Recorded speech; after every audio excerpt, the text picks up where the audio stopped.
యుక్తాహార విహారస్య యుక్తచేష్టస్య కర్మసు యుక్తస్వప్నావబోధస్య యోగో భవతి దుఃఖః. యుక్తాహార విహారస్య, ఆహార విహారములు యుక్తత్వము కలిగి ఉండాలి అన్నాడు. తగుమాత్రముగా ఉండాలి. ఆహార విహార వ్యవహారములు చక్కగా ఉండాలి. యుక్త చేష్టస్య కర్మసు, ఈ కర్మలు కూడా తగుమాత్రముగానే ఉండాలి. బాగా అలసిపోయి కనుక కూర్చుంటే ధ్యానంలో నిద్ర వస్తుందే కానీ ధ్యానం బాగా చేసే అవకాశం ఉండదు. కాబట్టి యుక్త కర్మస్య చేష్టసు యుక్త స్వప్నావబోధస్య, ఈ నిద్ర మెలకువల యొక్క విషయంలో కూడా యుక్త తగు విధముగా ప్రవర్తించాల్సి ఉంటుంది. యోగః భవతి దుఃఖః, ఆ విధంగా ప్రవర్తించినప్పుడే యోగః అంటే ఆ యోగము దుఃఖః మన యొక్క దుఃఖాలను పోగొట్టేదిగా భవతి అగుతుంది అన్న. ఈ శ్లోకంలో 3 అంశాలు ఉన్నాయి. స్థూల దేహానికి సంబంధించిన ఆహారము, సూక్ష్మ దేహానికి సంబంధించిన కర్మలు, కారణదేహానికి సంబంధించిన నిద్ర. యుక్తాహార విహారస్య అనేది స్థూలదేహ సంబంధం. యుక్త చేష్టస్య కర్మసు అది సూక్ష్మదేహ సంబంధం. యుక్త స్వప్నావబోధస్య నిద్ర ఇది కారణదేహం యొక్క సంబంధం. కాబట్టి మనం లోకంలో ఈ 3 దేహాలతో సంచారం చేస్తూ ఉన్నాం. ఈ 3 శరీరాలు మన అధీనంలోకి తెచ్చుకోవాలి.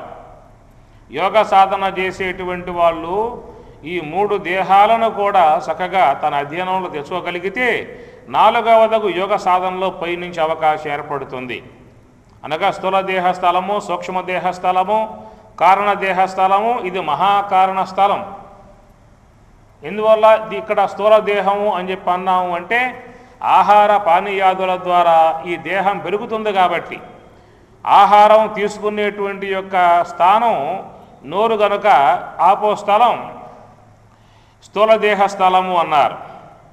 రెండవది సూక్ష్మదేహం. సూక్ష్మదేహము శబ్దాలు బాగా గ్రహించి అది పెరుగుతూ ఉంటుంది. సూక్ష్మదేహానికి శబ్దాలే ఆహారం, కారణదేహానికి దృశ్యాలే ఆహారం. అందువల్ల ఈ 3 కూడా దేహాలు అన్నారు. దేహము అంటే దిహ్యతే అన్నరసేన వర్ధయతి ఇది దేహః. అన్నరసేన అన్నరసము చేత వృద్ధిని పొందేటువంటివి కాబట్టి దేహము అన్నారు. దహ్యతే ఇది దేహః. దహ్యతే దహింపబడేది కాబట్టి దేహము అన్నారు. ఇంకొక మాట, కాల్చేస్తారు దేహాన్ని. కాబట్టి అన్నరసేన అన్నరసము చేత వృద్ధిని పొందుతూ ఉన్నాయి కాబట్టి దేహాలు అన్నారు. అందుచేత ఆహారాదుల చేత ఈ దేహం వృద్ధి పొందుతూ ఉన్నది. శబ్ద ఆహారముల చేత సూక్ష్మదేహం వృద్ధి పొందుతూ ఉన్నది. దృశ్య ఆహారముల చేత కారణదేహం వృద్ధి పొందుతూ ఉంటుంది. ఈ 3 దేహాల యొక్క స్థానం ఇవన్నమాట. అయితే ఈ దేహానికి పెట్టేటువంటి యొక్క ఆహారం కానీ, సూక్ష్మదేహానికి పెట్టే ఆహారం కానీ, కారణదేహానికి పెట్టే ఆహారం కానీ ఇవన్నీ కూడా సాత్వికవంతములుగా ఉన్నప్పుడే ఆ 3 దేహాలు. ఆహారము అంటే నోటితో మాత్రమే తీసుకునేది అనుకుంటాం. ఆక్రియతే ఇది ఆహారః, లోనికి తీసుకునేటువంటి ప్రతిదీ కూడా ఆహారమే అంటారు. ఆక్రియతే గ్రహింపబడే దానిని ఆహారము అన్నారు. అందుచేత అన్నపానీయాదులు ఈ స్థూల దేహానికి ఆహారం అయితే, శబ్దాదులు సూక్ష్మదేహానికి ఆహారం, దృశ్యాదులు కారణదేహానికి ఆహారం. మనం ఎలాంటి ఆహారం పెడతామో దేహానికి ఆ విధంగానే ఆ దేహం పెరుగుతుంది. ఎలాంటి శబ్దములు సూక్ష్మదేహానికి పెడతామో అలాంటి శబ్దాత్మకంగానే సూక్ష్మదేహం పెరుగుతుంది. అలాంటి మాటలే వస్తాయి. ఆధ్యాత్మిక సంబంధముగా పెంచామా సూక్ష్మదేహాన్ని, అలాంటి మాటలే మాట్లాడతాం. రాజసిక సంబంధ శబ్దములు అలాంటివి పెట్టామా అలాంటి మాటలే మాట్లాడతారు. తామసిక సంబంధ శబ్దాదులు బాగా పెట్టారా అలాంటి మాటలే బయటకు ఉంటాయి. అందుచేత సూక్ష్మదేహానికి మనం ఎలాంటి శబ్దములు అనబడేటువంటి యొక్క ఆహారం పెడతామో ఆ విధంగా సూక్ష్మదేహం పెరుగుతుంది. కాబట్టి మనం ఆ సూక్ష్మదేహాన్ని చక్కగా మంచి మాటలతో, ఆధ్యాత్మిక సంబంధమై ఉన్న మాటలతో, దైవీ సంబంధమై ఉన్నటువంటి మాటలతో, సాత్విక సంబంధమై ఉన్నటువంటి యొక్క మాటలు బాగా పెట్టినట్లయితే ఆ సూక్ష్మదేహము ఆ విధంగా పెరిగి మన జీవితానికి, ప్రశాంత జీవితానికి ఉపకరిస్తుంది. మనం జీవిస్తున్నాము అంటే ఆ జీవన విధానానికి సూక్ష్మదేహమే ప్రధానమైనటువంటి యొక్క పాత్ర పోషిస్తూ ఉన్నది. స్థూలదేహం అనేది తొడుగు, దాన్ని చక్కగా నడిపించే విధానం సూక్ష్మదేహంలో ఉంటుంది. అందువల్ల ఆ సూక్ష్మదేహాన్ని చక్కదిద్దినట్లయితే అలాంటి ఆ సూక్ష్మదేహముతో మనం జీవించే జీవితం, మనం మాట్లాడే మాటలు, మనం వ్యవహరించేటువంటి యొక్క విధానము అవన్నీ కూడా సరైనటువంటి కోణంలో పయనిస్తాయి. 10 మందితో మెప్పుని పొందుతాము, 10 మందిలో మంచిని సంపాదించుకుంటాము, 10 మంది చేత కొనియాడబడతాము, 10 మందిలో గొప్ప కీర్తివంతులముగా ఎదిగే అవకాశం ఉంటుంది. అందుచేత సూక్ష్మదేహాన్ని పెంచేటువంటి యొక్క పోషణ విధానం కూడా మనము తెలుసుకొని దాన్ని చక్కగా ప్రవర్తింపజేయించాలి. ముఖ్యంగా చిన్నప్పుడే అనగా చిన్నతనంలో ఉన్నటువంటి యొక్క పిల్లలకు మనం మంచిని అందించినట్లయితే వాళ్ళు మంచి సంస్కారవంతులుగా పెరిగే అవకాశం ఏర్పడుతుంది. అందువల్ల మరి ఈనాడు మంచి స్కూళ్ళు చూస్తూ ఉన్నారు. ఎక్కడైతే దైవీ సంబంధముగా ఉంటాయో, పుటపర్తి ఉందనుకోండి, అక్కడ మంచిగా వేదము ఇవన్నీ నేర్పుతారు. అట్లా చిన్మయ మిషన్ ఉన్నది, వాళ్ళు కూడా ఆ పిల్లలకు మంచిగా అన్ని శ్లోకాలు, వేద శ్లోకాలు, మంత్రాలు అవన్నీ నేర్పుతూ మామూలు విద్య కూడా వాళ్ళు బోధిస్తారు. సంస్కారవంతులుగా మంచి మాటలుగా, చక్కటి ఆచరణగా, తల్లిదండ్రుల పట్ల గౌరవభావం, పెద్దల పట్ల గౌరవభావం, గురువు పట్ల భక్తిభావం, భగవంతుని పట్ల భక్తిభావం, వినమ్రత, విధేయత అవన్నీ కూడా వాళ్ళలో సద్గుణాలు అన్నీ కూడా వస్తాయి. సూక్ష్మదేహాన్ని సరైనటువంటి యొక్క కోణంలో పెంచినట్లయితే సద్గుణాలన్నీ కూడా దాంట్లో వస్తాయి. దానివల్ల అతడు జీవితంలో సుఖపడతాడు. ఆయన యొక్క ఆశ్రయంలో ఉన్నవాళ్ళు కూడా ఆనందపడతారు. అది లేకపోయిందనుకోండి, వాడు ఇరగబడతాడు, పక్క వాళ్ళని ఇరగదీస్తూ ఉంటాడు. ఎన్ని కుటుంబాలు చెప్పండి. సంస్కారహీనుడుగా పెరిగి తల్లిదండ్రులను ఈనాడు ఎంతో ఇబ్బంది పెట్టేటువంటి కొడుకులు కుటుంబాలలో ఉన్నారు. మరి ఆ కొడుకులతో వాళ్ళు తన్నులు తింటున్నారు, పెద్దలు కూడా ఇబ్బందులు పడుతూ ఉన్నారు, తంతా ఉన్నారు పట్టుకుని. మరి ఆ విధంగా పెద్దల పట్ల గౌరవభావం లేకుండా, తల్లి తండ్రి అనేటువంటి యొక్క మరి దైవభావం లేకుండా వాళ్ళను కూడా దూషిస్తూ, హీనంగా చూస్తూ పట్టి కొడుతున్నారని చెప్పానంటే ఆ తప్పు ఎవరు చెప్పండి? అసలు కొట్టేవాడిదా, తనులు తినేవాళ్ళదా? కొట్టేవాడిదా, తనులు తినేవాళ్ళదా? ఆ తప్పు అన్నట్లా పెంచారు. ఏం చేయాలి? వాడి చేత పూజలు చేయించుకుంటూ, సేవలు చేయించుకుంటూ, గౌరవంగా చూసుకునే విధానంగా వాడిని పెంచకుండగా చిన్నప్పటి నుంచి చక్కగా వాడికి మంచి మాటలు బోధించి, భగవద్గీత శ్లోకాలు బోధించి, వేమన పద్యాలు చెప్పి, సుమతి పద్యాలు చెప్పి, వాడికి మంచి నేర్పి, నమస్కారం చేయి, గురువులకు నమస్కారం చేయి, భగవంతునికి నమస్కారం చేయి, చక్కగా బొట్టు పెట్టుకో, గుడికి పోయిరా, ఆ మహాత్ముల మాటలు ఇన్రా అని ఈ విధంగా చేయబట్టుకుని తీసుకువెళ్ళి మంచిగా వాడిని కనుక పెంచి ఉన్నట్లయితే వాడిలో మంచి భావాలు వచ్చాయి. మాతృదేవోభావ, పితృదేవోభావ, ఆచార్య దేవోభావ అన్నటువంటివన్నీ నేర్చుకునేవాడు. అవి కొన్నైనా జీవితంలో పాటించేవాడు, తల్లిదండ్రులను గౌరవంగా చూసేవాడు, ఆపదలో ఆదుకునేవాడు, అనారోగ్యం ఏర్పడితే సేవలు చేసేవాడు, మందులు తెచ్చేవాడు, కాళ్ళు ఎత్తేవాడు, ప్రేమగా పలకరించేవాడు. ఇవన్నీ గుణాలు వస్తాయి వాడికి. నువ్వు పొయ్యాలిగా, నేర్పాలిగా వాడికి. నేర్పావా? చెప్పండి. ఏ కుటుంబంలో ఏ బిడ్డను ముందు కూర్చోబెట్టుకుని చెబుతున్నావు చెప్పండి? అసలు నీకు వచ్చా ముందు నరపడానికి? నీకే రానప్పుడు వాడికి ఎట్లా వస్తాయి? నువ్వు ముందు నేర్చుకో, ఆ శ్లోకాలు నేర్చుకో, సుమతి శతకం నేర్చుకో, వేమన పద్యాలు చెప్పించుకో, భాగవత పద్యాలు నేర్చుకో. అవన్నీ చిన్నప్పుడే పిల్లలకు ఒక్కో పద్యం నేర్పుతూ ఉంటే వాళ్ళకు వచ్చేస్తాయి. శుక్లాంబరధరం విష్ణుం చెప్పరు, గురు బ్రహ్మ గురుర్ విష్ణు గురుర్దేవో మహేశ్వర చెప్పరా? చెప్పరు ఇవన్నీ కూడా అనిపించు. పలుసార్లు చెబుతూ ఉంటే అలవాటు చేస్తే వస్తుందమ్మా, ఏం లేదు. లోన ఉన్నటువంటి యొక్క సూక్ష్మదేహం పాదరసం లాంటిది.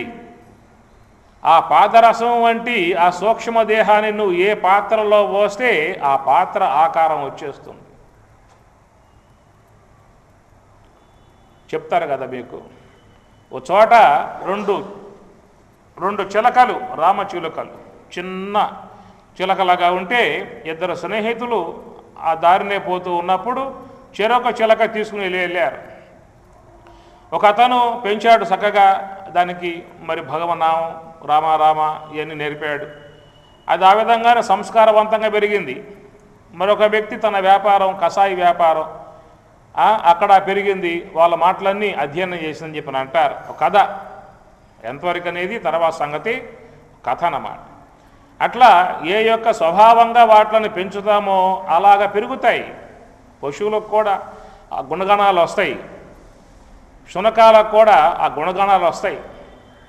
సినిమాల్లో చూస్తల్లా పాములు ఎంత బాగా చేస్తాయో సినిమాల్లో, అది ఎంత డబ్బు ఇస్తారో తెలియదు కానీ సర్కస్ చూసానే ఒకసారి ఎక్కడో.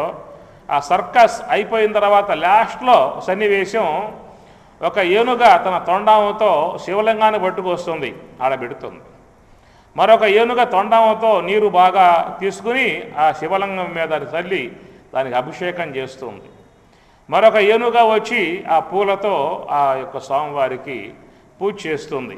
మరొక ఏనుగ గంట కొడుతూ ఉంటే మరొక ఏనుగ ఆరతిస్తూ ఉంటుంది. ఎట్లా వచ్చాయి చెప్పండి? ఇవన్నీ పుట్టుకతో వచ్చాయా? నేర్పారు, నేర్పలా? సర్కస్కు పోండి మీరు, అడు కూర్చోండి సర్కస్లో. ఆ పులులు ఎంత బాగా చేస్తాయి. క్రూర మృగాలు మారాయి. క్రూర మృగాలు, సింహాలు చెప్పినట్లుగా అట్లాగా రింగుల్లో నుంచి ఆ మంట మండుతూ ఉంటే ఆ రింగుల్లో నుంచి అట్లాగా పోతాయి. నుంచుంటాయి. ఏనుగులైతే పీట మీద నుంచుంటాయి. అట్లాగా చూస్తల్లా క్రూర మృగాలు మారాయి, సింహాలు మారాయి, పులులు మారాయి, నక్కలు మారాయి, కుక్కలు మారాయి, పందులు మారాయి, అన్నీ మారాయి. మారంది ఎవడంటే వీడు అన్నిటినీ మారుస్తూ ఉన్నాడు. వీడు మాత్రం మారటం వల్ల. అందుచేత మార్పు అనేది వస్తుంది, దాన్ని మనం తీసుకురావాలి. చిన్నప్పటి నుంచే బిడ్డలకు చేయాలి. మన యొక్క ఆచారం అది. మనం భారతదేశం, భారతీయులం, ఋషి సంతతి, మనం ఆర్య సంస్కృతి మనది, వేదములు మన దేశంలో వెలిశాయి. ఇంత మహత్తర జ్ఞానం మన దేశంలో గొప్ప నిధిగా ఉన్నదన్నమాట. అలాగా పూర్వీకులు చూసినట్లయితే బిడ్డలను ఆశ్రమాలలో వదిలి ఆశ్రమాలలో పెట్టి తయారు చేసేవాళ్ళు. ఇంటికాడే తల్లిదండ్రులు కూడా చక్కగా మంచి సంస్కారాన్ని అందించారు. అందుచేత ప్రతి గృహస్థుడు కూడా జ్ఞాన సంస్కారం అనే ధనాన్ని సంపాదించుకోవాలి. భౌతిక సంపదలు ఉంటాయి, వస్తాయి, అవి నీ జీవితాన్ని బాగు చేసేవి కాదు. నీ జీవితాన్ని బాగు చేసే సంస్కారం, సంపదలు కాదు, సంస్కారం. కాబట్టి సంపదల కోసంగా నువ్వు ఎంపర్లాడినా జీవితంలో సంస్కారం కూడా సంపాదించుకోవాల్సి ఉంటుంది. నువ్వు సంస్కారవంతంగా అయి ఉన్నట్లయితే మీ బిడ్డలు కూడా ఆ సంస్కారాన్ని పంచుకుని సంస్కారవంతముగా పెరుగుతారు. అప్పుడు ప్రతి గృహము కూడా ఒక రాముని రామరాజ్యముగా విలసిల్లుతుంది. ప్రతి కుటుంబం కూడా ధర్మ నిలయంగా ఉంటుంది. అది గృహస్థ ఆశ్రమం అన్నారు. అది ఒక ఆశ్రమం. గృహస్థం అంటే ఒక ఆశ్రమం. ఆశ్రమం అంటే ఏమిటి? శ్రమం లేకుండా చేసేది ఆశ్రమం. కాబట్టి ఏంటంటే ఇక్కడ మనం చెప్పుకుంటున్న విషయం సూక్ష్మదేహము అన్నాం. ఆ సూక్ష్మదేహానికి మనం సరైనటువంటి కోణంలో పెంచగలిగితే వాడు బాగుపడతాడు, మనల్ని కూడా బాగా చూసుకునే అవకాశం ఏర్పడుతుంది. యుక్తాహార విహారస్య యుక్తచేష్టస్య కర్మసు. రెండోది సూక్ష్మదేహం. యుక్త స్వప్నావబోధస్య, మూడవది స్వప్న అవబోధస్య, ఈ నిద్రా మెలకువలు, నిద్రా సంబంధం కారణదేహము అని చెప్పని అంటారు. కాబట్టి ఆహార విహారములు సూక్ష్మదేహము, క్రియా విధానం సూక్ష్మ ఆహార విధానములు స్థూలదేహము, క్రియా విధానం సూక్ష్మదేహము, నిద్రా సంబంధం కారణదేహము. ఈ మూడు దేహాలను కూడా మనం చక్కగా పోషించుకోవాల్సి ఉంటుంది. సాత్విక ఆహారాన్ని పెట్టినట్లయితే ఈ దేహాలు మంచిగా పెరిగే అవకాశం ఏర్పడుతుంది. ఈ విశ్వంలో ఉన్నటువంటివన్నీ కూడా సాత్విక, రాజసిక, తామసిక మూడు గుణాలతో ఈ విశ్వమంతా వ్యాపకమై ఉన్నది. సాత్విక సంబంధ దేవతలు, రాజసిక సంబంధ దేవతలు, తామసిక సంబంధ దేవతలు. సాత్విక దేశము, రాజసిక దేశము, తామసిక దేశము. సాత్విక మంత్రములు, రాజసిక మంత్రములు, తామసిక మంత్రములు. అన్నీ సాత్విక కాలం, రాజసిక కాలం, తామసిక కాలం, ఇట్లా మూడు గుణాలు కలిగి విశ్వంలో అన్నీ ఉంటాయి. కాబట్టి మన దేహములు కూడా సాత్వికవంతముగా పెంచుకున్నట్లయితే మనం వాటి ద్వారా సుఖపడే అవకాశం ఏర్పడుతుంది. యదా వినియతం చిత్తం ఆత్మన్యేవావతిష్టతే నిస్పృహ సర్వకామేభ్యః యుక్తః ఇతి ఉచ్యతే తదా. యదా వినియతం చిత్తం ఆత్మని ఏవ అవతిష్టతే. యదా ఎప్పుడైతే వినియతం చిత్తం మన యొక్క మనస్సుని చిత్తాన్ని వినియతం నియమిస్తామో ఆత్మని ఏవ అవతిష్టతే, అట్టి ఆ మనస్సు ఆత్మని ఏవ తన యందే ఆత్మయందే ఉంటుంది. నిస్పృహ సర్వకామేభ్యః, సర్వకామేభ్యః సమస్త కామములు, సమస్త కోరికల పట్ల నిస్పృహ, ఎలాంటి యొక్క స్పృహ అనేది ఉండదు అన్నాడు. యుక్తః ఇతి ఉచ్యతే యోగి, యుక్తః ఇతి ఉచ్యతే తదా. అతడే యుక్తః, యుక్తుడు ఇతి అని చెప్పబడతాడు. ఎవని యొక్క చిత్తమైతే నిరుద్ధమవుతుందో, సంకల్పములు లేక నిశ్చలముగా ఆ ఆత్మయందే ఉంటుందో, ఆ ఆత్మానుభవాన్ని పొంది ఉన్నటువంటి వాని యందు సర్వకామేభ్యః నిస్పృహః, సర్వకామేభ్యః సమస్త కోరికల పట్ల వానికి నిస్పృహ, కోరికల పట్ల వానికి స్పృహ ఉండదు అని చెప్పని అంటాడు. సర్వకామేభ్యః సమస్త కామములు అంటారు. కామం అంటే కోరిక. కోరిక ఎందుకు ఏర్పడింది? కొరత. కొరత అంటే ఏమిటి? కొరత ఎందుకు ఏర్పడింది? మనం ఆశించిన మేరకు మన జీవితంలో శాంతి లేకపోవడం కారణంగా. శాంతి లేకపోవడమే కొరత. ఈ కొరత అన్న అంశం మీద కామం కలుగుతూ ఉంటుంది, కోరిక ఏర్పడుతూ ఉంటుంది. ఏమిటి కొరత అని చెప్పనంటే, వాళ్ళ ఇంట్లో ఉంది, మా ఇంట్లో లేదు. ఈ కొరతను సమాజంలో ప్రతి ఒక్క వ్యక్తి కూడా చూస్తూనే ఉంటాడు. ఎన్ని కోరికలు జీవితంలో తీరినప్పటికీ కూడా ఆ కోరికలకు అంతం ఉంటుందా అంటే అంతం లేదు.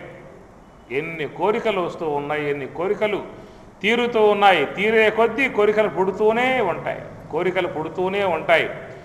కామము అంటే కోరిక. కము కాంతవు ప్రజహాతి యథా కామాన్ సర్వాన్ పార్థమనోగతాన్ ఆత్మన్యేవాత్మనా తుష్టః స్థితః ప్రజ్ఞస్తదోచ్యతే.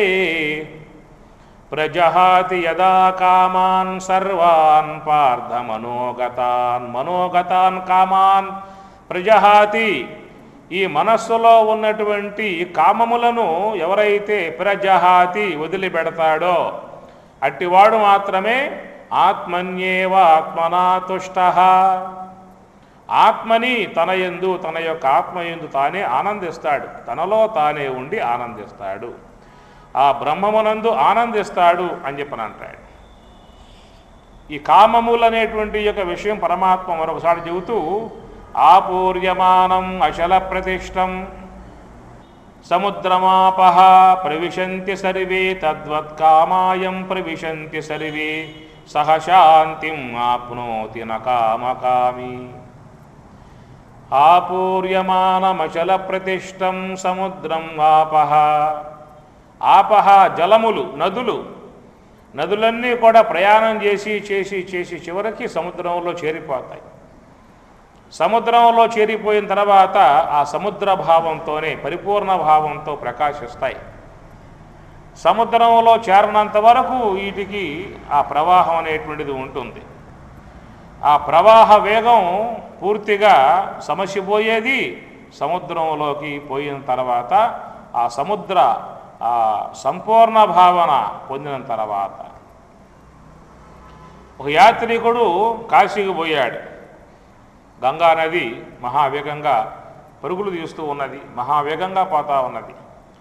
ఆ యాత్రికుడు ఆ గంగమ్మను అడిగాడు, అమ్మ ఎక్కడికి నీ పరుగు, ఎక్కడికి పోతూ ఉన్నావు, ఎంతవరకు నీ పరుగు, ఎక్కడ నీ ఉరుకు పరుగు ముగుస్తుంది అని అడిగితే ఆ భక్తునికి గంగమ్మ సమాధానం చెప్పింది, అయ్యా నా స్వస్థలం సింధువు, ఆ సింధువు నుంచి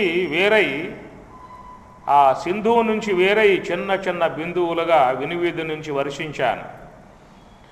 పర్వత శ్రేణులలో వర్షించిన నేను చిన్న చిన్న బిందువులుగా ఉన్నటువంటి యొక్క నేను ఒక కాలువగా నదిగా మహానదిగా నా ఈ ఉరుకు పరుగు వేగం గమనం ఎప్పుడు దాకా ఉంటుందంటే సముద్రం చేరిందాకా ఉంటుంది. సముద్రం చేరిన తర్వాత నా స్వస్థలం చేరిన తర్వాత ఉన్నదే నాకు ఇక ఈ పరుగులు లేవు. ప్రశాంతముగా సముద్రములో సంపూర్ణ భావన, పరిపూర్ణ భావన, అనంత భావన, విశాల భావన, అగాధమై ఉన్నటువంటి సముద్రం, దాంట్లో పోయిన తర్వాత ప్రశాంతముగా ఉంటా అని చెప్పి అంటుంది. అట్లాగా ఈ జీవులు అనబడేటువంటి వారు కూడా బ్రహ్మము నుండి భిన్నులై జీవభావాన్ని పొంది ఈ విశ్వములో జన్మ పరంపరా ప్రవాహంలో పరుగులు తీస్తూ ఉన్నారు. మహావేగంగా కాల ప్రవాహంలో కొట్టుకుపోతూ ఉన్నారు. ఈ భవబంధ ప్రవాహంలో పోయేటువంటి యొక్క ఈ జీవులకు కూడా ఈ ఉరుకు పరుగు వేగం ఎప్పుడు ముగుస్తుంది అని చెప్పనంటే నీ స్వస్థలమగు బ్రహ్మమును చేరిందాకా ఈ జీవులకు ఈ ఉరుకు పరుగు ఉంటుంది, ఎక్కడ ఆగదు. ఆ బ్రహ్మమును చేరామా అని చెప్పనంటే పరిపూర్ణ భావంతో ప్రకాశిస్తాం. ఆపూర్యమానం అచల ప్రతిష్టం సముద్రం ఆపహ ప్రవిశంతి సర్వే. ఆపహ నదులు ఆ సముద్రం వైపుకు పోతూ ఉన్నాయి. సముద్రంలో కలవనంత వరకు అనేక పేర్లు ఉంటాయి. గంగా, యమున, తుంగభద్ర, నర్మద, కృష్ణ, కావేరి, గోదావరి అనేక పేర్లతో పిలువబడుతూ ఉంటాయి. సముద్రంలోకి పోయిన తర్వాత అంత సముద్రమే. సముద్రానికి భిన్నముగా ఉన్నంత వరకే ఆ నదులకు ఆ పేర్లు ఉంటాయి. సముద్రంలోకి పోయిన తర్వాత అన్ని నదులు వాటి పేర్లు కోల్పోతాయి, సముద్ర భావమే పొందుతాయి. అట్లా ఈ లోకములో ఉన్నటువంటి యొక్క జీవులు కూడా అనేక రకాలుగా కలిగి పయనిస్తూ ఉన్నాయి, ప్రవాహ రూపకంగా పోతూ ఉన్నాయి. ఇలాగా పోయేటువంటి యొక్క ఈ జీవులన్నీ కూడా ఏనాడైతే బ్రహ్మములో చేరిపోతాయో ఈ భిన్నత్వంపై ఏకత్వమే సిద్ధిస్తుంది. ఆపూర్యమానం అచల ప్రతిష్టం సముద్రం ఆపహ ప్రవిశంతి సర్వే తద్వత్కామాయం ప్రవిశంతి సర్వే శశాంతిం ఆప్నోతి న కామకామి. తద్వత్కామాయం ప్రవిశంతి సర్వే. ఏ విధముగా నదులన్నీ కూడా పైనుంచి సముద్రంలో చేరి సముద్ర భావాన్ని పొందుతూ ఉన్నాయో ఆ విధముగా తద్వత్తు ఆ ప్రకారముగానే కామాయం సమస్త కామములో కూడా బ్రహ్మమును చేరి లయమైపోతున్నాయి అంటాడు. తద్వత్ కామాయం ప్రవిశంతి సర్వే. సమస్త కోరికలన్నీ కూడా ఆ బ్రహ్మములో లయమైపోతున్నాయి అన్నాడు. ఇది మీకు అర్థం కాదు ఈ విషయం. అనగా లోకంలో మానవులకు ఏర్పడేటువంటి యొక్క కోరికలు ఎందుకు ఏర్పడతాయి అంటే కొరత వల్ల.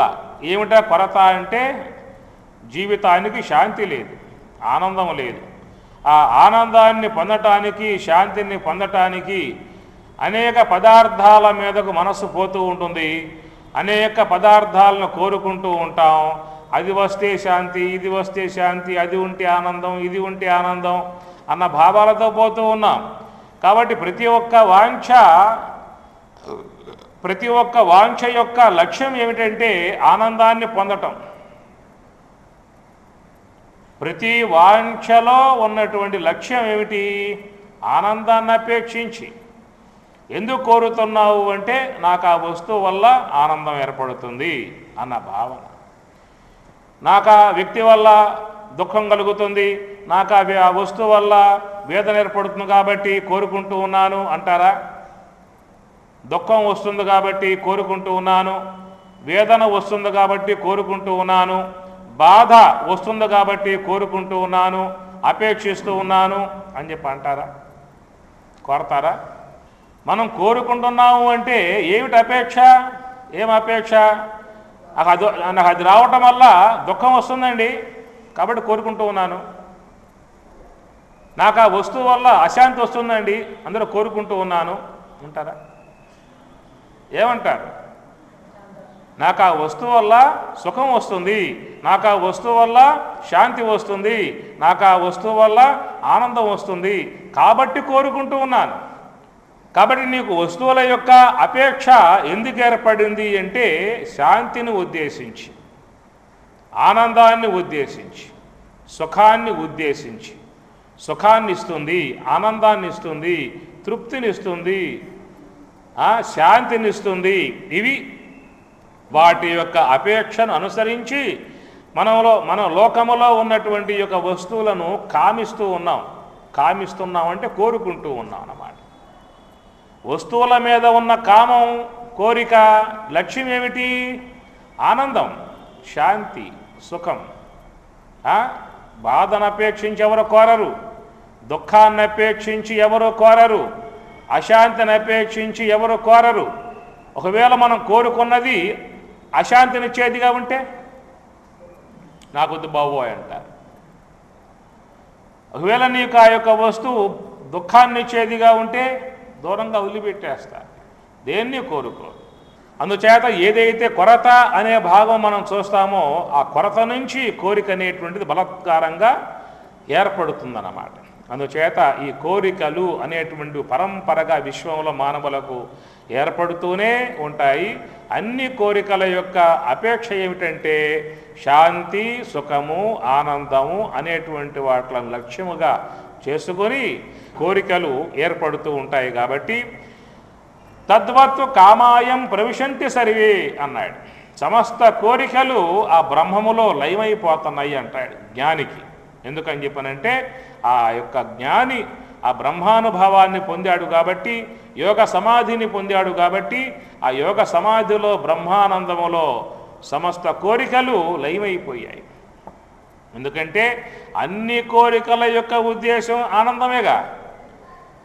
అలాంటి ఆనందాన్ని బ్రహ్మము ద్వారా పొందినప్పుడు ఏ కోరిక ఉండదు, అన్ని కోరికలు దాంట్లో లయమైపోతాయి అంటాడు. నకామకామి సహశాంతిం ఆప్నోతి నకామకామి. ఇక్కడ అదే మాట వచ్చింది. నిస్పృహ సర్వకామేభ్య, నిస్పృహ సర్వకామేభ్య, సమస్త కోరికల పట్ల తనకేముంటుందని చెప్పనంటే నిస్పృహ. ఏ యొక్క కోరికను ఆ మనస్సు కోరదు. ఎందుకని చెప్పనంటే ఆ ఆనందం ఆత్మ నుండి పుష్కలంగా లభిస్తుంది కాబట్టి వానికి ఏ కోరిక మీదకు ఆ మనస్సు అనేటువంటిది ఇక పోదు అని చెప్పని అంటాడు. ఆ బ్రహ్మములో ఆ మనస్సు లయమైపోతుందే కానీ అది బయటికి పోయేటువంటి యొక్క ప్రయత్నం ఆ మనస్సు చెయ్యదు. యథా వినియతం చిత్తం ఆత్మన్యేవాత్మనా తుష్టః. కనుక వారు యోగ సమాధిని పొందిన చక్కగా నిరంతరముగా బ్రహ్మముతో అవలోకన చేసేటువంటి విధానం అది పరమాత్మనే లోకములో అందరూ కూడా కోరుతూ ఉన్నారు. పరమాత్మ వైపుకే అందరూ కూడా పయనిస్తూ ఉన్నారు. ఎవరు ఏ కార్యం చేసినప్పటికీ కూడా ఆ కార్యం ద్వారా అపేక్షించేది పరమాత్మ యొక్క దివ్యత్వాన్ని అపేక్షిస్తూ ఉన్నారు. పరమానందాన్ని పొందటానికే ప్రతిదీ కూడా అపేక్షిస్తూ ఉన్నారు.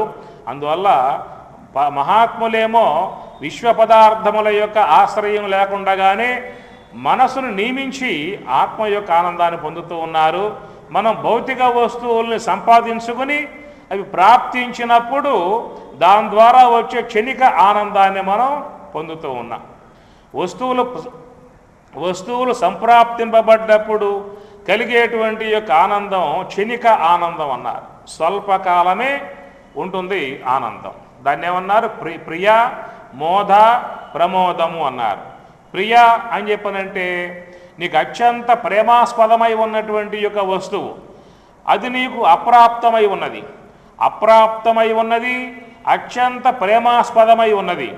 అత్యంత ప్రేమాస్పదమై ఉన్నటువంటి యొక్క ఆ వస్తువు కానీ వ్యక్తి కానీ నీకు ప్రాప్తించినప్పుడు మనస్సులో నీకు చక్కటి ఒక సంతోషభావం కలుగుతుంది. ప్రియ, మోద, ప్రమోద అన్నారు. ఆ అనుకుంటున్నటువంటి యొక్క వ్యక్తి కానీ వస్తువు కానీ సంప్రాప్తింపబడ్డప్పుడు ఆ మనస్సులో ఒక ఉప్పొంగి ఏర్పడుతుంది, ఆనందపడుతుంది, సంతోషపడుతుంది. ఒకసారిగా పొంగు మనసులో ఏర్పడుతుంది అన్నమాట. ఎందుకని చెప్పనంటే ఆ యొక్క వస్తువు సంప్రాప్తింపబడ్డప్పుడు ఆ మనస్సులో కదలికలు లేకుండా నిశ్చలమైపోతుంది. కాబట్టి ఆ నిశ్చలమై ఉన్న మనస్సులో ఆత్మ యొక్క ఆనందం భాషిస్తుంది అంటారు. మరలా వెమ్మటే ఆ మనస్సు మరొక వస్తువు మీదకి పరుగులు తీసినప్పుడు విక్షేపం ఏర్పడుతుంది. కాబట్టి ఆ లోన ఏర్పడ్డటువంటి యొక్క ఆనందం కూడా మళ్ళా మరుగైపోతుంది. ఇట్లా మనం వస్తువులను సంప్రాప్తింప చేసుకోవటం అన్నటువంటి విధానములో ఆత్మానందాన్ని పొందుతూ ఉన్నాం. అలాంటి వస్తువుల యొక్క ప్రమేయం లేకుండా యథా వినియతం చిత్తం, వస్తువుల ప్రమేయం లేకుండా వాళ్ళు కేవలం మనస్సును మాత్రమే అంతర్ముఖం చేస్తూ ఉన్నారు, పరమాత్మలో లయింపజేస్తూ ఉన్నారు. వస్తువు సంప్రాప్తింపజేసుకోవటం, మనస్సుని నిశ్చలపరుచుకోవటం, నిశ్చలం కాగా ఆత్మ యొక్క సుఖం ఆనందం భాషిస్తే ఆనందించటం, ఇది మన యొక్క విధానం. లోకంలో ఉన్నటువంటి మానవుల యొక్క విధానం ఇది. మనం బయటికి పోయి వస్తువులను సంప్రాప్తింపజేసుకోవటం, నిశ్చలం కాగా దాని ద్వారా ఆనందాన్ని పొందటం, ఇది వస్తువుల నుంచి ప్రాప్తింపజేసుకునేటువంటి ఆనందం ఈ రూపకంగా ఉంటుంది. ఈ వ్యవహారం చేసి చివరికి ఆ మనసు ఏం చేస్తుంది? ఆ వస్తువులను వదిలిపెట్టేసేసి, ఇంద్రియాల సంబంధం వదిలిపెట్టేసేసి అంతర్ముఖమై లోపల అది ఉపశమిస్తుంది. అది నిద్రా సంబంధ సుఖము అన్నారు. వస్తువుల ద్వారా సంప్రాప్తమయ్యేటువంటి సుఖం ఇట్లా ఉంటుంది. నిద్రలో పోయినప్పుడు లయమైపోయిన తర్వాత ఆ నిద్రలో పొందేటువంటి యొక్క సుఖం ఈ వస్తువులతో పొందే సుఖం కంటే అధిక శాతంలో అక్కడ ఆనందం ఉంటుంది. ఈ వస్తువులు సంప్రాప్తింపబడ్డప్పుడు పొందేటువంటి ఆనందం.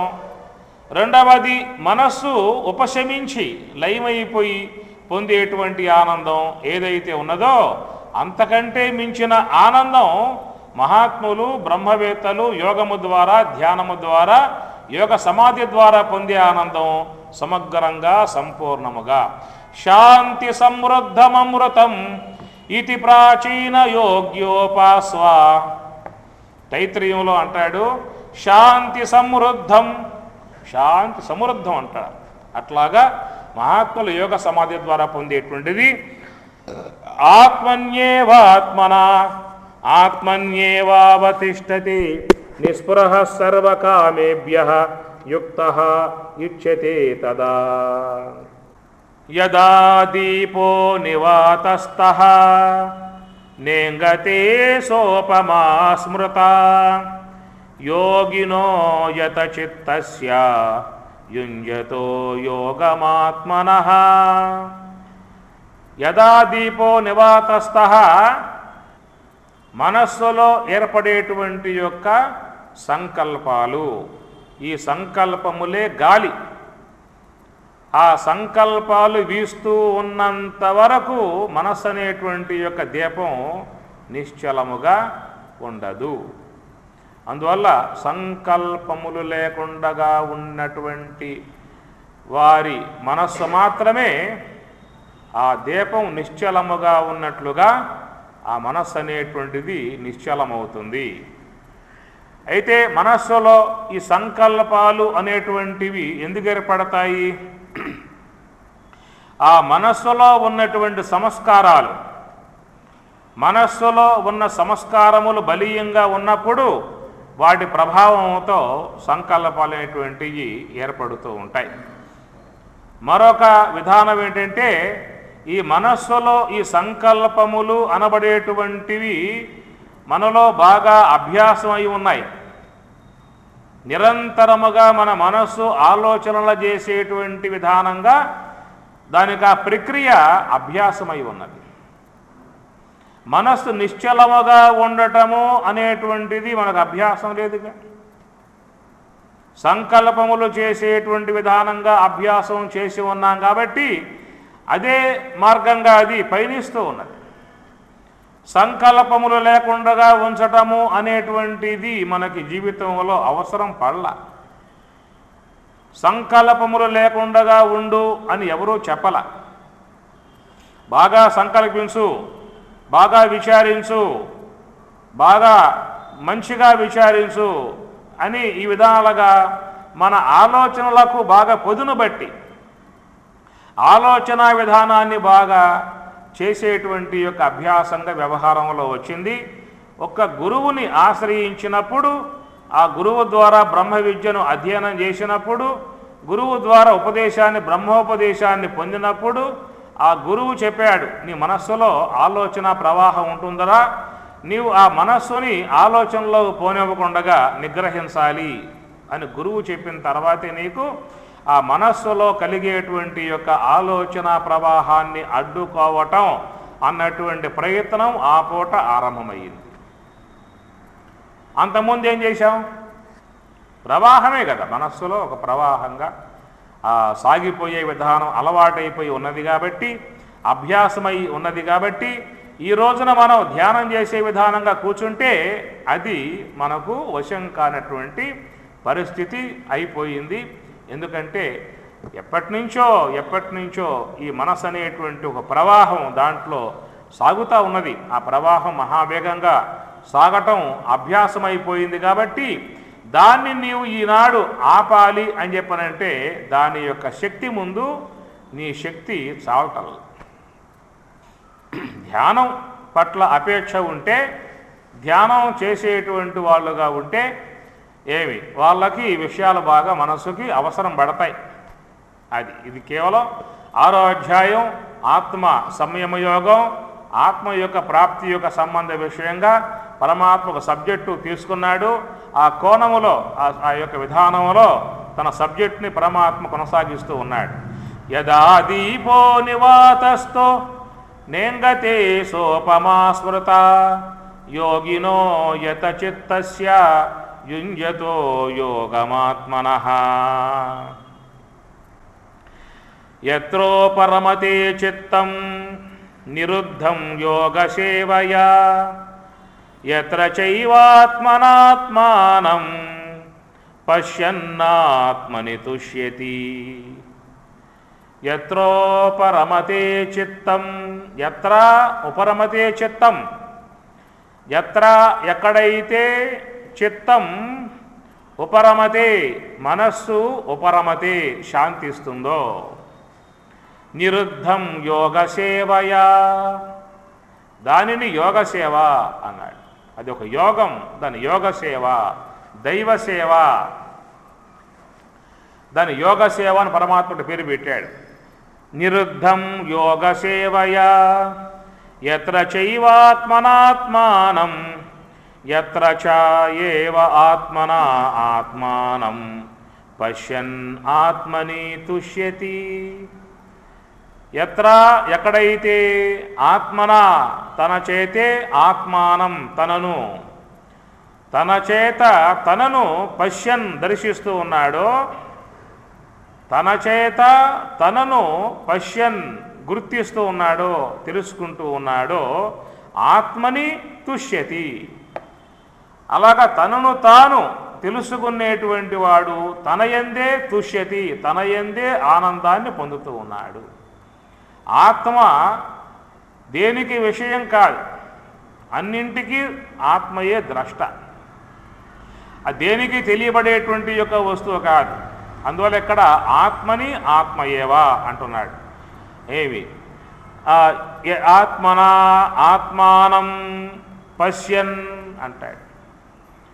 శబ్దాది విషయ పంచకంబు దృశ్యంబగు శ్రవణాధికరణ పంచకమునకు, శ్రవణాధికరణ పంచకంబు దృశ్యంబగు దతమనోబుద్ధ్యహంకృతులకు, దతమనోబుద్ధ్యహంకృతులు దృశ్యంబగు పరిపూర్ణ దృంమయ బ్రహ్మంబునకు, పరిపూర్ణ దృంమయ బ్రహ్మంబునకు దృశ్యత్వంబు చింతింపదుగాన. శబ్దాది విషయములు జ్ఞానేంద్రియాలకి దృశ్యములుగా ఉంటాయి. శబ్ద స్పర్శాది విషయములు తెలుసుకోవాలని చెప్పనంటే జ్ఞానేంద్రియాలు ఉండాలి. కనుక ఆ జ్ఞానేంద్రియాలకు శబ్దాది విషయములు దృశ్యములుగా ఉన్నాయి. ఆ శబ్దాది విషయముల యొక్క విషయములు ఇంద్రియములు ద్రష్టలుగా ఉన్నాయి.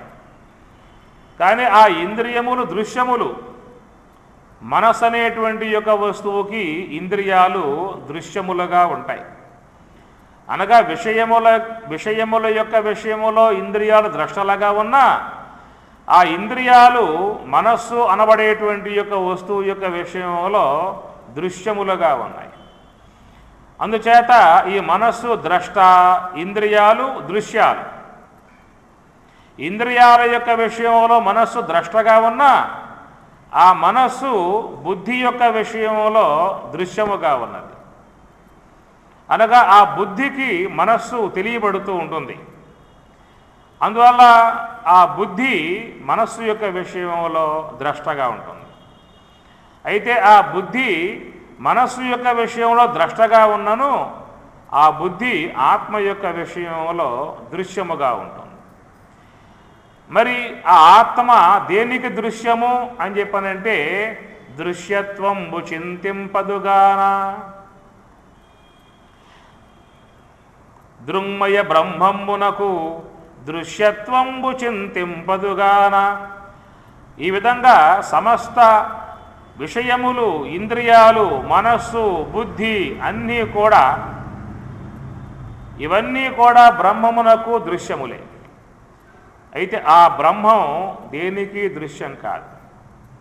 ఆత్మన్యేవాత్మనా తుష్టః, ఆత్మన్యేవాత్మనా తుష్టః. గీతలో చాలా ఆ సందర్భంలో ఆ పదాలు వాడతారు. ఆత్మ ఆనందం ఆత్మకే అంటాడు.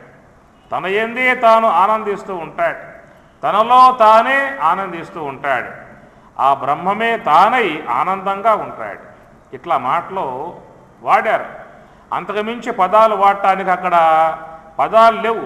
పూర్తి పదాలు చెప్పే అవకాశం లేదు. కొంతవరకే పదాలు అవగాహన కావటానికి వాడబడి పూర్ణ అర్థాన్ని ఇచ్చేటువంటి పదాలు లేవు. అందువల్ల మహాత్ములు కూడా ఒక స్థితిని, ఒక ఆనంద స్థితిని, పారమార్థిక స్థితిని, బ్రాహ్మీ సంబంధ స్థితిని వినే వాళ్ళకి అర్థం కావటానికి ఆ పదజాలాన్ని అట్లాగా వాడుకుంటూ అవగాహన కలగజేస్తూ ఉన్నారు. యత్రోపరమతే చిత్తం నిరుద్ధం యోగసేవయా. నిరుద్ధం యోగసేవ. నిరుద్ధం ఆ మనసు అనేటువంటిది పూర్తిగా ఆ యోగములో ఆగిపోవాలి. ఆ స్థితి రావటం అని చెప్పనంటే ఎంతో పుణ్య విశేషం ఉంటే తప్ప అది రాదు అంటాడు రామచంద్రుడు ఆంజనేయ స్వామితో. చిత్తోపరమము మహత్తరమది ఎల్లవారి కబ్బదు. చిత్తోపరమము మహత్తరమది ఎల్లవారి కబ్బదు. ఆ ఉత్తమ దశ గల్గిన విద్వత్తుడు గాఢ దుర్లభుడు అంటాడు. ఆ చిత్తం ఉపరమణం కావటం అంటే ఆ మనస్సు అనేది సమస్త వాసనల నుంచి ఎడబడి నిశ్చలమై, నిర్మలమై, ప్రశాంతమై, ఆనంద స్థితిలో అంతర్ముఖమై ఆ పరమాత్మ వైపుకు పయనించి ఆత్మ యొక్క ఆనందంలో లయమైపోయి ఆత్మానందాన్ని పొందగలిగేటువంటి యొక్క ఆ స్థాయిలో పోవటం అని చెప్పనంటే, ఎవరైతే సంస్కారవంతులై ఉంటారో, సాత్వికవంతులై ఉంటారో, పుణ్యజీవులై ఉంటారో అలాంటి వారికి ఆ స్థితి త్వరగా వస్తుంది, ఎంబటే వస్తుంది. అలాంటి ఆ పుణ్య సంస్కారం లేకపోయిందా అని చెప్పనంటే ఇబ్బందులు పడాల్సిన పరిస్థితి ధ్యానములో ముఖ్యంగా ఉంటుంది. అయితే ఈ ధ్యానం అనేది దాని పట్ల అపేక్ష కలగాలి, దాని పట్ల మనస్సు ఉత్సుకతతో ఉండాలి, ఇష్టం కలిగి ఉండాలి, మక్కువ కలిగి ఉండాలి, దాన్ని నిరంతరంగా చేసే విధానంగా ఉండాలి. అలా ఉండేటువంటి వారే దాంట్లో నిలబడి ఆ మార్గంలో పయనించే అవకాశం ఏర్పడుతుందే కానీ అది లేని వారికి అది అబ్బే అవకాశం మాత్రము ఉండదు. సుఖమాత్యంతికం యత్తత్ బుద్ధిగ్రాహ్యం అతీంద్రియం వేత్తి యత్ర నచైవాయం యతశ్చలతి తత్వతః. సుఖమాత్యంతికం యత్తత్ బుద్ధిగ్రాహ్యం అతీంద్రియం బుద్ధిగ్రాహ్యం అతీంద్రియం. సుఖం ఆత్యంతికం యత్తత్ యత్తు తత్తు యత్ ఏదో తత్తు అది సుఖం ఆత్యంతికం, మిక్కుటమై ఉన్నటువంటి యొక్క సుఖం అది ఆత్మ నుంచి రావాల్సిందే. మేము జీవితంలో సుఖపడుతున్నాము అని చెప్పినంటారు. సుఖపడుతున్నాము అనేటువంటిదంతా కూడా మనకున్నటువంటి యొక్క తాపములు దుఃఖములు ఉపశమించడం కారణముగా కలిగేటువంటి యొక్క ఆ ఉపశమన సంబంధ సుఖమే కానీ అది ఆత్మకు సంబంధించిన సుఖం కాదు. బాగా ఎండలో వచ్చేటువంటి వాడు నీడకు వచ్చినప్పుడు వానికి ఎంతో చాలా ఒక ఆహ్లాదకరంగా ఉంటుంది, సుఖకరంగా ఉంటుంది. ఎందువల్ల అంటే బాగా ఎండలో మాడాడు కాబట్టి ఎండలో మాడినటువంటి యొక్క దాని నుంచి ఉపశమనం ఏర్పడటం చేత అది సుఖంగా వీడు భావించుకుంటూ ఉంటాడు. సుఖమాత్యంతికం యత్తత్ బుద్ధిగ్రాహ్యం అతీంద్రియం. అందుచేత ఈ భౌతికంగా పొందేటువంటి యొక్క సుఖాలు కాదు, ఈ భౌతికంగా పొందేటువంటి యొక్క సుఖాలు ఏమిటంటే అత్యంత దుఃఖాలతో మిళితమై ఉన్నటువంటి వీడికి కొంచెం ఉపశమనం ఏర్పడ్డప్పుడు ఆ పొందిన దుఃఖాలు, ఆ పొందిన వేదనలు ఉపశమించినప్పుడు ఆ ఉపశమనాన్ని సుఖంగా భావించుకుంటూ ఉంటాడు. అది కాదయ్యా, ప్రకృతి ద్వారా వచ్చేటువంటి యొక్క ఆ ఉపశమన సుఖాలు కాదు, అత్యంతికం సుఖం ఎప్పుడు వస్తుంది? బుద్ధిగ్రాహ్యం అతీంద్రియం. అతీంద్రియం ఇంద్రియములకు సంబంధించింది కాదు. ఇంద్రియములతో మనం సంబంధం పడి ఇంద్రియ వ్యవహారములతో లోక వ్యవహారం చేసేటువంటి వానికి ఈ లోకములో పొందేటువంటి యొక్క వేదనలు తాపములు ఏ దుఃఖాలైతే ఉన్నాయో ఆ తాపములు ఉపశమించినప్పుడు ఆ ఉపశమన అనేటువంటి భాగమే సుఖంగా పోల్చుకుంటూ ఉంటాడు. వాటికి సంబంధించినటువంటి సుఖం కాదు. బుద్ధిగ్రాహ్యం అతీంద్రియం, ఇంద్రియములకు అతీతమై ఉన్నది బుద్ధిగ్రాహ్యం అన్నాడు. అది బుద్ధికి, దాన్నే శుద్ధ సాత్విక బుద్ధి అని చెప్పని అంటారు. మనలో లోపల ఉన్నటువంటి దానిని అంతఃకరణం అంటారు. అంతఃకరణం లోన ఉండి పనిచేసేటువంటి యొక్క ఆ భాగాన్ని అంతఃకరణం, లోన ఉండి పనిచేసేటువంటి పనిముట్టనమాట. అది మనస్సు స్థాయిలో ఉంటుంది, బుద్ధి స్థాయిలో ఉంటుంది. అనగా రజోగుణ తమో గుణాలతో చేరి ఉంటేనేమో మనస్సు అంటాం. ఈ రజోగుణ తమో గుణాలు ఉపశమించి సాత్వికాన్ని పొంది ఉంటే బుద్ధి అంటాం. కనుక ఈ బుద్ధి అన్నప్పుడు సాత్విక గుణంతో ఉన్నటువంటి అంతఃకరణాన్ని బుద్ధి అంటారు. ఈ రజోగుణం తమో గుణాలు చేరి ఉన్నటువంటి యొక్క భాగాన్ని అయితేనేమో మనస్సు అంటారు. ఈ మనస్సు అనేది ఇంద్రియాలతో సంబంధం పడుతుంది. ఈ బుద్ధి అనేది యోగముతో అంతర్ముఖముతో సంబంధం పడి ఉంటుంది. మనస్సు ఏమో ప్రవృత్తి మార్గం వైపుకు లాక్కుపోతుంది, బుద్ధి ఏమో నివృత్తి వైపుకు లాక్కుపోతుంది. మనస్సులో ఉండేది అవిద్యా భాగం, బుద్ధిలో ఉండేది విద్యా భాగం. విద్యయా అమృతం అశ్నుతే, ఈశావాస్యం ఉంటుంది అన్నమాట. విద్య ద్వారా అమృత ప్రాప్తిని పొందుతూ ఉన్నాడు అన్నాడు. విద్య బుద్ధిలో ఉంటుంది, అవిద్య మనస్సులో ఉంటుంది. కాబట్టి ఇంద్రియాల వెంబటే పోయేది మనస్సు, ధ్యానములో హంస ద్వారా పయనించేది బుద్ధి, విషయాలలో పడవేసేది మనస్సు, పరమాత్మను చేర్చేది బుద్ధి. ప్రవృత్తి మార్గంలో పోయేది మనస్సు, నివృత్తి మార్గంలో పయనించేది బుద్ధి. దుఃఖాలలో పడవేసేది మనస్సు, ఆనందాన్ని పరమాత్మను పొందింపజేసేది బుద్ధి. భవబంధాలకు కారణమై ఉన్నది మనస్సు, బంధరాహిత్యాన్ని మోక్షాన్ని పొందింపజేసేది బుద్ధి. బుద్ధి గ్రాహ్యం అతీంద్రియం, బుద్ధికి మాత్రమే గ్రాహ్యం అంటాడు. అది కాబట్టి ఇక్కడ మనం చెప్పుకున్నట్లయితే లోకములో ఉన్నటువంటి మానవ సముదాయం మనోజీవుల బుద్ధిజీవుల అని చూసుకున్నట్లయితే ఎక్కువ మంది ఎవరుంటారు? మనోజీవుల బుద్ధిజీవుల. ఏమి ఎవరి యొక్క అంతఃకరణంలో నిరంతరముగా విషయముల పట్ల అపేక్ష, సంకల్పాలు, ఉద్వేగములు, కామక్రోధాదులు, చలనము, చంచలము ఇవన్నీ కలిగి ఉంటాయో, ఇవన్నీ కలిగి ఉన్నటువంటి యొక్క భాగాన్నేమో మనస్సు అంటారు. ఎవరి యొక్క అంతఃకరణం నిశ్చలముగా, నిర్మలముగా, ప్రశాంతముగా, ఆనందకరముగా పరమాత్మ వైపుకు తిరిగి పరమాత్మని ఆస్వాదిస్తూ ధ్యాన నిమగ్నం కలిగి నిత్య జీవితంలో ధ్యానం కలిగి ప్రశాంతముగా, నిశ్చలముగా, అంతర్ముఖం కలిగి ఉంటుందో అలాంటి వారి యొక్క అంతఃకరణాన్ని బుద్ధి అంటారు. ఒకటే వస్తువు, రెండు లేవు, ఒకటే అంతఃకరణం, లోన ఉండి పనిచేసేటువంటి కరణం. అది వ్యవహార భేదాలను బట్టి మనస్సు అన్నారు, బుద్ధి అన్నారు, చిత్తం అన్నారు, అహంకారం అన్నారు. మళ్ళా ఇక్కడ చిత్తం అనేది మనసులో చేర్చేస్తే మనస్సు, బుద్ధి, అహంకారం మూడు అన్నమాట. అనగా రజస్సుతో సంబంధం పడి వ్యవహరించే భాగమేమో మనస్సు, తమస్సుతో సంబంధం పడి వ్యవహరించేటువంటి యొక్క భాగమేమో అహంకారం, సాత్వికముతో సంబంధం పడి వ్యవహరించేటువంటి యొక్క భాగమేమో బుద్ధి. అదనమాట. ఎవరి యొక్క అంతఃకరణం ఈ రజోగుణ వ్యవహారాలకు మునిగి రజోగుణ గుణాలతో మిళితమై ప్రవర్తించేదిగా ఉన్నదో, రజోగుణము అని చెప్పారంటే రజోరాగాత్మకం విద్ధి తృష్ణా సంగ సముద్భవం తన్నిబధ్నాతి కౌంతేయ కర్మసంగేన దేహినం.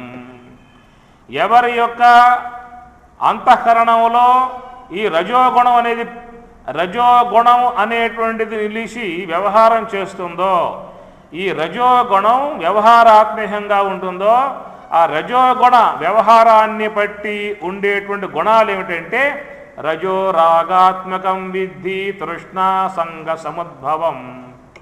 రజోరాగాత్మకం, రాగములు, అనురాగములు, సరాగములు, ప్రేమలు, వాత్సల్యాలు ఇవన్నీ కూడా మనో సంబంధము అంటారు. రాగాత్మకం విద్ధి తృష్ణ, రెండు.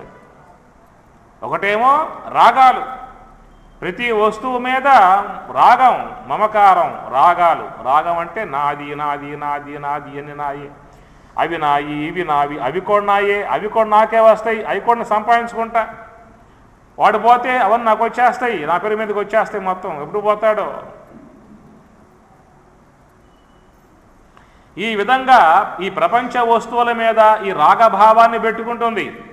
రజో రాగాత్మికం. ఈ రాగం లేకపోవటాన్ని విరాగం అంటారు. ఈ విరాగ సంబంధమే వైరాగ్యము అంటారు. వైరాగ్యం కావాలని చెప్పనంటే ఈ ప్రపంచ వస్తువుల మీద ఉన్నటువంటి యొక్క ఈ రాగభావం తీసివేసుకోవటమే విరాగము. అదే వైరాగ్యం. ఇది వైరాగ్యం పుట్టింది, వెళ్ళిపోయాడు, ఇంటికాడు లేడు, ఎక్కడికి వెళ్ళిపోయాడో అని చెప్పి అంటూ ఉంటారు. వైరాగ్యం పుట్టి పోలా. వైరాగ్యం పుట్టడం అంటే ఉన్న చోటే ఉంటాడు, దేని యందు రాగభావం లేకుండా ఉంటాడు.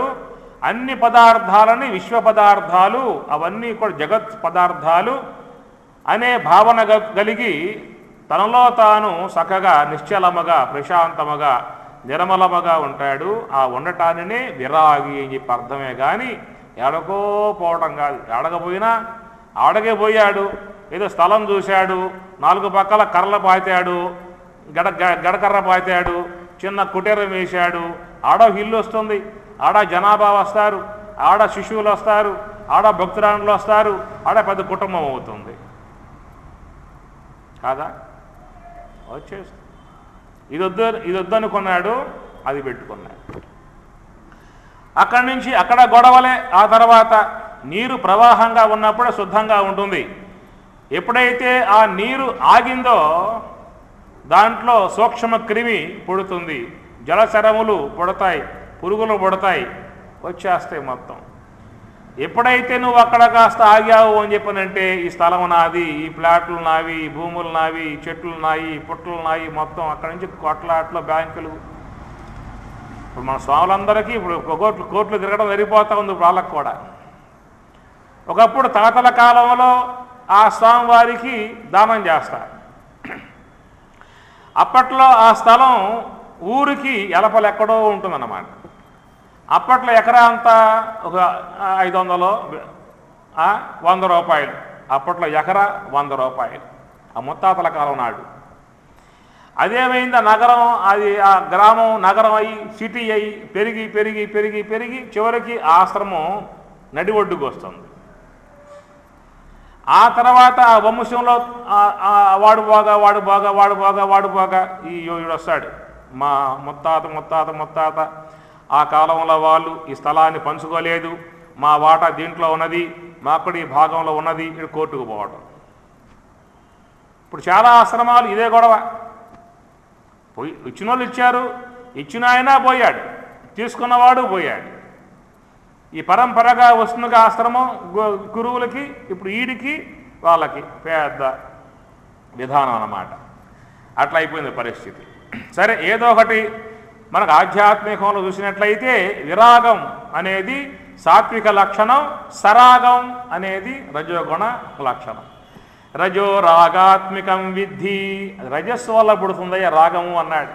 రజో రాగాత్మికం విద్ధి తృష్ణాసంగ సముద్భవం. తృష్ణ ఆశలు, ఎంత ఆశ అని చెప్పనంటే ఎన్ని వచ్చి పడ్డా, ఎన్ని కూడబెట్టినా, ఎన్ని సంపాదించుకున్నా దానికి తృప్తే ఉండదు.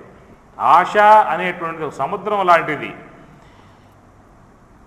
ఎన్ని నదులు వచ్చి పడుతూ ఉన్నా ఆ సముద్రం చాలురా అంటుందా? రాండి రాండి మీరు రాండి, ఏమి ఎన్ని వచ్చి పడ్డా నదులు ఆ సముద్రం చాలు అని చెప్పి అనదు. అట్లాగా ఈ మానవునిలో ఆశ అనేటువంటిది ఉన్నట్లయితే ఎన్ని వచ్చి పడ్డా తృప్తి మాత్రం వానికి కలగదు.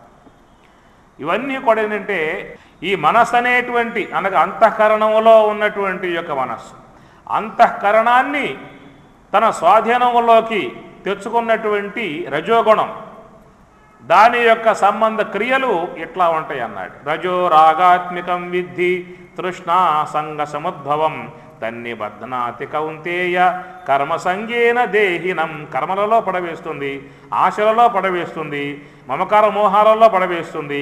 ఇట్లాగా ఆ అంతఃకరణాన్ని ఆ రజోగుణం తీసుకుపోతుంది. కాబట్టి ఆ భాగాన్ని మనస్సు అన్నారు. తమహతు అజ్ఞానజం విద్ధి మోహనం సర్వదేహినాం ప్రమాద ఆలస్య నిద్రాభిః తన్నిబధ్నాతి భారత. ఈ తమోగుణం ఆక్రమించి ఉన్నటువంటి యొక్క ఆ భాగాన్ని అహంకారము అంటారు. ఆ అహంకారపూరితమై ఉన్నటువంటి యొక్క ఆ భాగం తామసికం వశం చేసుకుని ఆ విధంగా ప్రవర్తింపజేస్తుంది.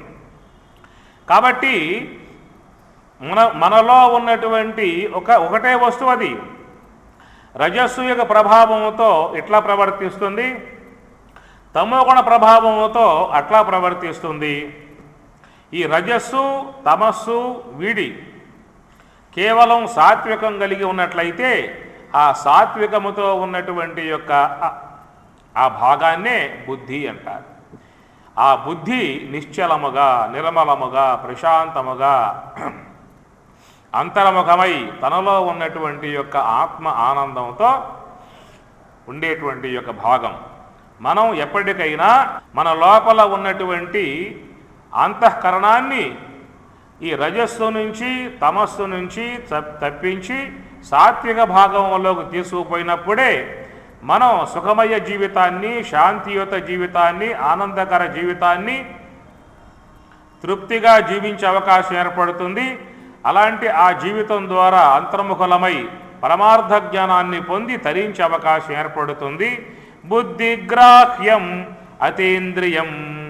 బుద్ధి గ్రాహ్యం, పరమాత్మ బుద్ధికి మాత్రమే గోచరిస్తాడు, తెలియబడతాడు. వేత్తి యత్ర నచైవాయం స్థితశ్చలతి తత్వతః. వేత్తి యత్ర నచ ఏవ అయం స్థితః చలతి తత్వతః. తత్వతః యథార్థముగా ఆ తత్వస్వరూపంలో ఉంటాడు. ఓం సహనా భవతు సహనౌ భునక్తు సహ వీర్యం కరవావహై తేజస్వినావధీతమస్తు మా విద్విషావహై. ఓం శాంతి శాంతి శాంతి. హరి ఓం తత్సతు. శ్రీ గురుభ్యో నమః. హరి ఓం.